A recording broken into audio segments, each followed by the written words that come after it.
ಉದಯವಾಗಲಿ ನಮ್ಮ ಚೆಲುವ ಕನ್ನಡ.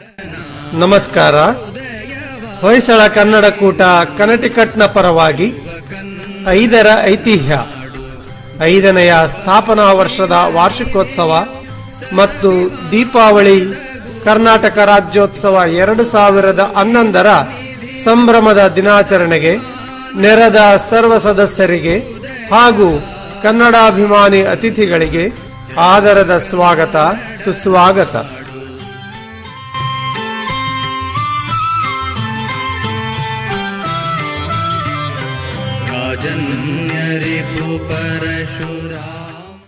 ಕರುನಾಡು ಎಂದು ಕರೆಯಲ್ಪಡುವ ಕರ್ನಾಟಕದಲ್ಲಿ ಮಾತನಾಡುವ ಕನ್ನಡ ಒಂದು ದ್ರಾವಿಡ ಭಾಷೆ.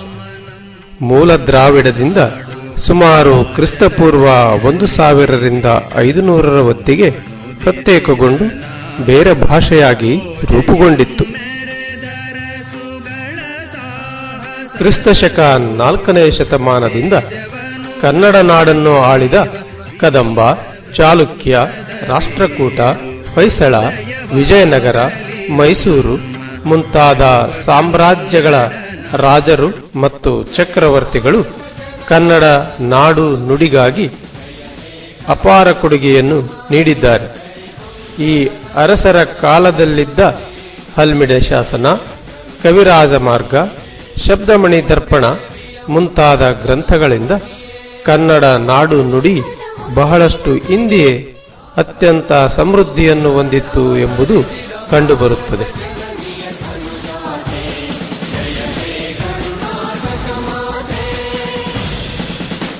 ಕನ್ನಡ ನಾಡು ನುಡಿಗೆ ಕವಿಗಳು, ಸಾಹಿತಿಗಳು, ನಾಟಕಕಾರರು ಇತ್ಯಾದಿ ಜನರ ಕೊಡುಗೆ ಅಪಾರ. ತೆಂಕಣ ಗಾಳಿ ಸೋಂಕಿದೊಡಂ ಒಳ್ಳುಡಿ ಕೇಳಿದಡಂ ಆರಂಕುಶಮಿಟ್ಟೊಡಂ ನೆನುವುದೆನ್ನ ಮನಂ ಬನವಾಸಿ ದೇಶಮಂ ಎಂದು ಆದಿಕವಿ ಪಂಪ ವರ್ಣಿಸಿದರೆ, ಎಲ್ಲಾದರೂ ಇರು, ಎಂತಾದರೂ ಇರು, ಎಂದೆಂದಿಗೂ ನೀ ಕನ್ನಡವಾಗಿರು ಎಂಬುದು ಕವಿ ಪುಟ್ಟಪ್ಪನವರ ಆಶಯ. ಕವಿರಾಜ ಮಾರ್ಗದಲ್ಲಿ ಅಮೋಘ ವರ್ಷ ನೃಪತುಂಗನು ಕಾವೇರಿಯಿಂದ ಮಾ ಗೋದಾವರಿ ವರ್ಗಿರ್ಪ ನಾಡದು ಕನ್ನಡ ಎಂದು ಕನ್ನಡ ನಾಡಿನ ವಿಸ್ತಾರವನ್ನು ಬಣ್ಣಿಸಿದ್ದರೆ, 13ನೆಯ ಶತಮಾನದ ಕನ್ನಡಾಭಿಮಾನಿ ಕವಿ ಆಂಡಯ್ಯನು ಪಲವು ನಾಲಿಗೆಯುಳ್ಳವಂ ಬಣ್ಣಿಸಲ್ಕಾರನ ನೆಲನಂ ಮತ್ತಿನ ಮಾನಿಸರ್ಪೊಗಳಲೇನ ಬಲ್ಲರ್ ಎಂದು ಕನ್ನಡ ಭಾಷೆಯ ಹಿರಿಮೆಯನ್ನು ಹೊಗಳಿದ್ದಾನೆ.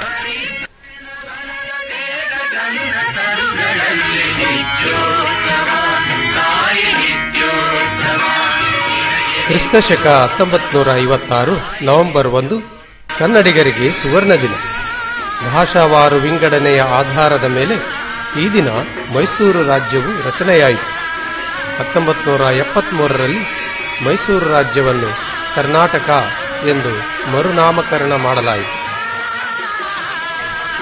ಆದ್ದರಿಂದ ಪ್ರತಿ ವರ್ಷ ನವೆಂಬರ್ 1ರಂದು ಕನ್ನಡ ರಾಜ್ಯೋತ್ಸವವೆಂದು ಕರ್ನಾಟಕ ಮತ್ತು ವಿಶ್ವದ ಅನೇಕ ಕಡೆ ಕನ್ನಡ ನಾಡು ನುಡಿ ಸಂಸ್ಕೃತಿಯನ್ನು ವೈಭವಿಸುವ ಹಾಡು, ನೃತ್ಯ, ನಾಟಕ, ಮೆರವಣಿಗೆ ಮುಂತಾದ ಸಾಂಸ್ಕೃತಿಕ ಕಾರ್ಯಕ್ರಮಗಳೊಂದಿಗೆ ಅದ್ಧೂರಿಯಿಂದ ಆಚರಿಸಲಾಗುತ್ತದೆ.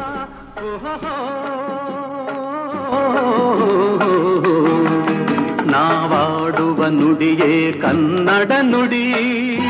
ಹಲವಾರು ದಶಕಗಳಿಂದ ಕರ್ನಾಟಕದಿಂದ ಸಾವಿರಾರು ಮೈಲು ದೂರದಲ್ಲಿರುವ ಅಮೆರಿಕದ ಕನಟಿಕಟ್ಟಲ್ಲಿ ವಾಸಿಸುತ್ತಿರುವ ಅನೇಕ ಕನ್ನಡ ಕುಟುಂಬಗಳು ಯುಗಾದಿ, ದೀಪಾವಳಿ ಮತ್ತು ಕರ್ನಾಟಕ ರಾಜ್ಯೋತ್ಸವಗಳಂತಹ ಹಬ್ಬದ ದಿನಗಳಲ್ಲಿ ಯಾರಾದರೂ ಸ್ನೇಹಿತರ ಮನೆಯಲ್ಲಿಯೋ ಅಥವಾ ದೇವಸ್ಥಾನದಲ್ಲೋ ಒಂದುಗೂಡುತ್ತಿದ್ದರು.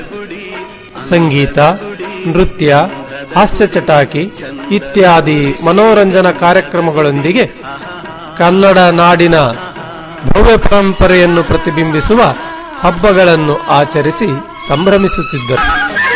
ಹಸುರಿನ ಬನಸಿರಿಗೆ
ಕ್ಷಮಿಸಿ, ನಿಮ್ಮಿಬ್ಬರ ಪರಿಚಯ ಇಲ್ಲದೆ ಸೀದಾ ನಿಮ್ಮ ಮನೆಗೆ ಬಂದು ಬಿಟ್ಟೆ.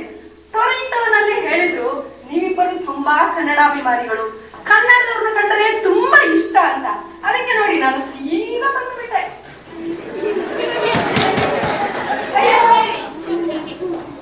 ಅಯ್ಯೋ, ಮರ್ತೇ ಬಿಟ್ಟೆ, ನನ್ನ ಹತ್ರ ಚೇಂಜೇ ಇಲ್ಲ. ಅಯ್ಯೋ, ಅದಕ್ಕೆ ಅಂತಾರೆ ಚೇಂಜ್ ಯಾಕೆ ಹುಡುಕ್ತೀರಾ? ಶ್ರೀಕಾಂತ್ ಕೊಟ್ಟಿರ್ತಾರೆ.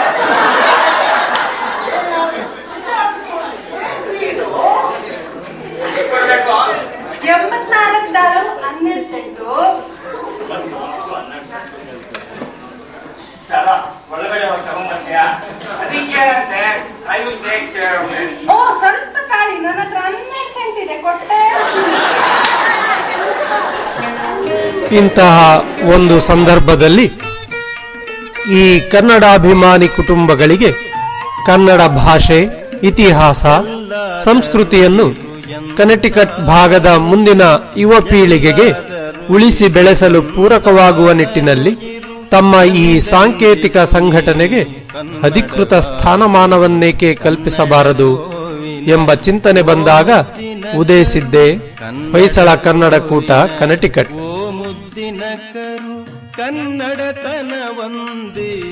ಕನೆಟಿಕಟ್ ಭಾಗದಲ್ಲಿ ಕನ್ನಡ ಭಾಷೆ, ಇತಿಹಾಸ, ಕಲೆ ಮತ್ತು ಸಂಸ್ಕೃತಿಯನ್ನು ಉಳಿಸಿ ಬೆಳೆಸುವುದು, ಕನ್ನಡ ಭಾಷೆಯ ಬಾಲ್ಯ, ಯುವ, ಪ್ರೌಢ ಜನರಲ್ಲಿನ ಕಲಾ ಪ್ರತಿಭೆಯನ್ನು ಗುರುತಿಸಿ ಸೂಕ್ತ ವೇದಿಕೆಯಡಿ ಅದನ್ನು ಪ್ರದರ್ಶಿಸುವಂತೆ ಮಾಡಿ ಗೌರವಿಸುವುದು. ಸಾಹಿತ್ಯ, ಕಲೆ, ಸಂಗೀತ, ನಾಟ್ಯ ಮುಂತಾದ ಸಾಂಸ್ಕೃತಿಕ ಕ್ಷೇತ್ರಗಳಲ್ಲಿ ಹೆಸರು ಮಾಡಿದ ವ್ಯಕ್ತಿಗಳ ಕಾರ್ಯಕ್ರಮಗಳನ್ನು ಏರ್ಪಡಿಸಿ ಮಕ್ಕಳು ಹಾಗೂ ಯುವ ಪ್ರತಿಭೆಗಳಲ್ಲಿ ಕನ್ನಡ ಸಂಸ್ಕೃತಿಯಲ್ಲಿ ಆಸಕ್ತಿಯನ್ನು ಮೂಡಿಸುವುದು. ದೀನದಲಿತರ ನೆರವಿಗೆ ಲಾಭ ಉದ್ದೇಶಗಳಲ್ಲದ ಸೇವೆಗಳನ್ನು ಮಾಡುವುದು ಇತ್ಯಾದಿ ಸಂಘದ ಮುಖ್ಯ ಉದ್ದೇಶಗಳು. ಕನ್ನಡ ಕೂಟದ ವತಿಯಿಂದ ಯುಗಾದಿ, ರಾಜ್ಯೋತ್ಸವ ಮತ್ತು ದೀಪಾವಳಿ ಹಬ್ಬಗಳನ್ನು ಅದ್ದೂರಿಯಿಂದ ಆಚರಿಸಲಾಗುತ್ತದೆ. ಯುವ ಪೀಳಿಗೆ ಸಂಭ್ರಮದಿಂದ ಭಾಗವಹಿಸುವ ವಾರ್ಷಿಕ ವನಭೋಜನವನ್ನು ಬೇಸಿಗೆಯ ಸಮಯದಲ್ಲಿ ಇಡಲಾಗುವುದು. ಕನ್ನಡದ ಗ್ರಾಮೀಣ ಕ್ರೀಡೆಗಳಾದ ಕಬಡ್ಡಿ, ಖೋ ಖೋ, ಲಗೋರಿಗಳಂತಹ ಪಾರಂಪರಿಕ ಕ್ರೀಡೆಗಳ ಜೊತೆಗೆ ವಾಲಿಬಾಲ್, ಟೆನ್ನಿಕಾಯ್ಟ್, ಬ್ಯಾಡ್ಮಿಂಟನ್ ಆಟಗಳನ್ನು ಆಡಲಾಗುವುದು. ದಿನದ ಕೊನೆಯಲ್ಲಿ ನಡೆಯುವ ಅಂತ್ಯಾಕ್ಷರಿ ಸರ್ವಜನಪ್ರಿಯ. ಅವಕಾಶ ಸಿಕ್ಕಾಗಲೆಲ್ಲ ಸಂಗೀತ ಕಚೇರಿಗಳನ್ನು ಏರ್ಪಡಿಸುವುದು, ಕನ್ನಡ ಸಿನಿಮಾ ಪ್ರದರ್ಶನ, ವಿನೋದಮಯ ಹಾಗೂ ವಿಚಾರಯುತ ಚರ್ಚಾಕೂಟಗಳನ್ನು ಏರ್ಪಡಿಸುವುದು ಮುಂತಾದವುಗಳು ಸಂಘದ ಇತರ ಚಟುವಟಿಕೆಗಳು. ಇತ್ತೀಚಿನ ದಿನಗಳಲ್ಲಿ ಹೊಯ್ಸಳ ಕನ್ನಡ ಕೂಟವು ಕನೆಟಿಕಟ್ ಹಾಗೂ ಅಮೆರಿಕದ ಇತರ ಭಾಗಗಳಲ್ಲಿ ಕನ್ನಡದ ಭಾಷೆ, ಕಲೆ, ಸಂಸ್ಕೃತಿಯನ್ನು ಉಳಿಸಿ ಬೆಳೆಸುವಲ್ಲಿ ಪ್ರಮುಖ ಪಾತ್ರವನ್ನು ವಹಿಸಿರುವುದು ನಮಗೆಲ್ಲ ಹೆಮ್ಮೆಯ ವಿಷಯ. ಬಹುಮುಖ ಪ್ರತಿಭೆಯ ನಮ್ಮ ಕನ್ನಡ ಕೂಟದ ಸದಸ್ಯರುಗಳು ಅಕ್ಕ, ನಾವಿಕ ಮುಂತಾದ ಸಂಘಟನೆಗಳಲ್ಲಿ ಸಕ್ರಿಯವಾಗಿ ಭಾಗವಹಿಸಿ ಜನಮೆಚ್ಚುಗೆಯನ್ನು ಗಳಿಸಿದ್ದಾರೆ. ಮುಂದಿನ ದಿನಗಳಲ್ಲಿ ಕನ್ನಡ ಭಾಷೆ, ಸಂಸ್ಕೃತಿಯನ್ನು ಇನ್ನೂ ಹೆಚ್ಚಿನ ರೀತಿಯಲ್ಲಿ ಬೆಳೆಸುವ ನಿಟ್ಟಿನಲ್ಲಿ ಹೊಯ್ಸಳ ಕನ್ನಡ ಕೂಟವು ಅಕ್ಕ, ನಾವಿಕದಂತಹ ಸಮಾರಂಭಗಳನ್ನು ಕನೆಟಿಕಟ್ ನೆಲದಲ್ಲಿ ಏರ್ಪಡಿಸುವ ತಯಾರಿಯಲ್ಲಿದೆ. ಮತ್ತೊಮ್ಮೆ ಹೊಯ್ಸಳ ಕನ್ನಡ ಕೂಟದ ಸರ್ವ ಸದಸ್ಯರಿಗೆ 5ನೆಯ ಸ್ಥಾಪನಾ ವರ್ಷದ ಹಾರ್ದಿಕ ಅಭಿನಂದನೆಗಳು ಮತ್ತು ದೀಪಾವಳಿ ರಾಜ್ಯೋತ್ಸವ 2011ರ ಹಾರ್ದಿಕ ಶುಭಾಶಯಗಳು. ಸಂಘದ ಹೆಚ್ಚಿನ ವಿವರಗಳಿಗೆ ಅಂತರ್ಜಾಲ ವಿಳಾಸ ಹೊಯ್ಸಳ ಕನ್ನಡ ಕೂಟ .orgಗೆ ಭೇಟಿ ಕೊಡಿ ಅಥವಾ ctkannadakoota@gmail.orgಗೆ ಇಮೇಲ್ ಮಾಡಿ. ಸಿರಿಗನ್ನಡಂ ಗೆಲ್ಗೆ ಬಾಳ್ಗೆ. ಕನ್ನಡವೇ ನಿತ್ಯ, ಅನ್ಯವೆಲನದೇ ಮಿಥ್ಯ.